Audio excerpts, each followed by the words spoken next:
Yesterday I did some just regular maintenance on my truck, and it got me thinking. I do like my own oil changes, fuel filters, oil filter, air filter, transmission service. I'll do my differential service here soon. I changed out my mass airflow. That's an easy one. Or no, it was a MAP sensor. I have changed mass airflow as well. Anything I can do, I'll do. So I've done brake pads and rotors on my previous trucks, and CCV filters and things like that. So nothing crazy, nothing that I don't consider myself a mechanic or anything like that, but anything I can do to kind of limit the cost and the time that you're down bringing it to a dealership. So I try to do that, especially like when you're doing any kind of RV transport or hot shotting, anything like that. You're racking up the miles really quick. I'm usually doing an oil change every month to 6 weeks, so like 4 to 6 weeks, and it's time for an oil change. And I do fuel filters every other oil change, so every 2 to 3 months I'm doing fuel filters, and then the air filter is about every 3 months to 4 months. So it adds up quick. So yesterday I did my oil change, my fuel filters, and my air filter. I would like to think I saved a decent amount of money. Now, I typically would order stuff online, especially like if I get a discount code or something, I'll order a little bit extra. Like a few months back, I ordered a bunch of stuff from Doc's Diesel. I had, I want to say, 2 or 3 oil filters, 2 fuel filter kits, 2 air filters. So I had everything just like on shelf ready to go. And then I just bought the oil. I think I ordered it off Amazon, and then I ended up finding out that I can get it at Napa for cheaper than I can get it on Amazon. So I buy Valvoline 5W40, I think is what it is, for heavy duty diesel cycle, and it's for like more of heavy duty or extreme use, which obviously if you're towing all the time, like you probably should use that weight. I either use Valvoline or Mobil 1. In my previous truck, I used the Ford Motorcraft oil brand. I don't notice any difference. It's just harder to get to the Ford oil.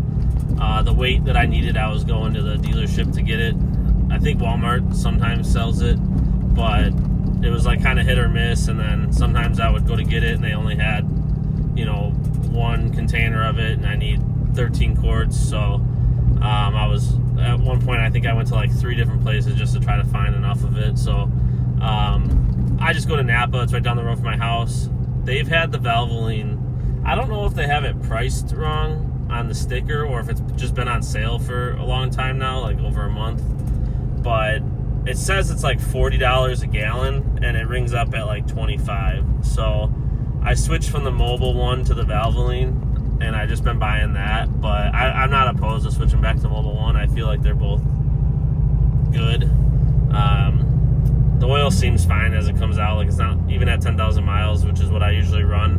10,000 miles doing the towing that we do, or that I'm doing.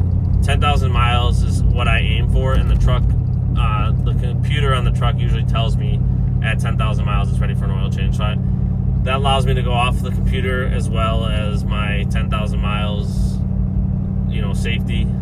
I think that's good. And then it puts my fuel filters at 20,000 miles, which I think is fine. I know some people would say 15,000 probably on the fuel filters, like 7,500 on the oil. Some people are even more extreme than that, but that gets super expensive if you're gonna even doing it yourself. Like if you're gonna start doing like 5,000 mile oil changes, 10,000 mile fuel filter services, that's really gonna start eating into some of your profits.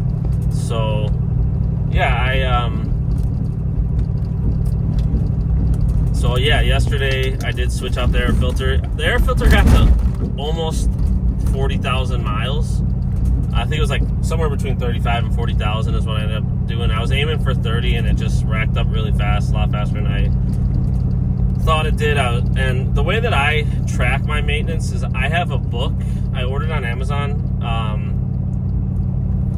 For me, that's the best way. Like I'm very old school. Like I know some people just put in the notes in their phone. I like to write it down, and then I keep that book like right on my desk at home, and I'm able to check it, periodically and just make sure I'm not missing anything. Like I know I need to do my tire rotation like ASAP, and then I'm gonna be needing tires soon too, which sucks. I only got like 47,000 miles on these tires, and I'd be lucky to probably get like another 20,000. So that's another video, probably shopping for tires. But so yeah, I check that book and then I write down what maintenance I do, what date it is, how many miles are on the truck. Then I can kind of look back and see, and then also like if the truck starts yelling at me to do an oil change at like 5,000 miles, I'll see that, and then I can kind of figure out why, what happened, why is it asking me to do it so much quicker than before. So I think that's a good thing. And then yeah, the air filter, it was actually surprisingly dirty, so I'm gonna try to aim for that like 30,000. I do want to do like a cold air intake with a serviceable, maybe like a washable air filter or something like that. I gotta do some research. Air filters are pretty cheap. I think they're like 30 bucks. I was running the Doc's diesel one, so it's an intake is probably in that $400 to $500 range. So I don't know that I'm gonna get any performance out of it. And it's super easy to work on the factory one, just pulling out the filter, dropping in a new one, it clicks in place. So I may or may not go for that cold air intake. I might just stick with the factory, or like a Doc's air filter that fits in the factory box, just for ease and cost. Especially because I'm going to be I'm probably going to be sticking with that air filter for a while, because if I need to get tires soon, I don't really want to be dumping $400 or $500 into a cold air intake. But I've been kind of shopping to see if I could find a different set of wheels for the truck that maybe have like brand new tires on it, or a brand new set of wheels and tires. So that's an option as well, if I can find a good deal on that. So I kind of want to put some like black wheels on the truck or something, just a little bit aftermarket. But I don't want to put like a lift and all that, or I don't want like 37-inch tires. I don't want anything that's going to affect the performance or greatly impact my mile per gallon, because obviously the name of the game is to make money. And if you're spending more money on fuel, then you're making less money or pocketing less, money. So that doesn't make any sense. And I also don't want to put like a heavy duty mud train or anything, because again, that's gonna increase or decrease mile per gallon. It's gonna probably wear quicker, and then if it starts to increase ride height and stuff, I don't really want to mess with that. As much as I love a leveled or lifted truck, it's not practical for what we're doing. So, but yeah, I write it all down. I check it periodically, but I always keep that in the back of my head, like in my mind, that okay, I did an oil change. The next time I got to do oil change and fuel filter, and then the air filter I just kind of check. And then same with like transmission stuff should be, I think Ford calls for 50 to 60,000 miles. Differentials are right around the same. So, yeah. I think last time on my last truck, I waited till like 150,000 to do the transmission. I don't know if the previous owner did it, but the fluid came out looking like brand new still. But I did the filter and fluid swap. I don't do transmission flushes. It's probably, I don't know, the old saying of, if you flush it, you're going to end up having to replace it. I don't know how true that is, but I just stick to dropping the pan, or draining the fluid, getting the filter changed out, clean up the magnet inside, and then put it all back together. But I do need to do that on this truck fairly soon. But yeah, I think that it saves a good amount of money. It's been so long since I've taken, actually I don't know that I've ever taken a diesel truck in for an oil change. My last oil change that I paid for was probably done on one of my half-ton gassers back in the day. But I would venture to guess an oil change is probably at least 150, if not more, depending on where you're going. And then fuel filters, I've never paid. I take that back. Long time ago, I had a 2008 6.4 Power Stroke that gelled up on the side of the highway, and it was like negative 17 degrees, and I paid to have it towed to a Ford dealer and have them swap the fuel filters, because I was not going to do that on the side of the highway in negative 17. But I want to say that like was around $250, but that was back in like 2012, 2013, so I'm sure it's more now. Air filter, I'm sure they wouldn't charge much. They'd probably mark up the product a little bit. But I would guess oil, like the service that I did yesterday, oil change, fuel filters, air filter,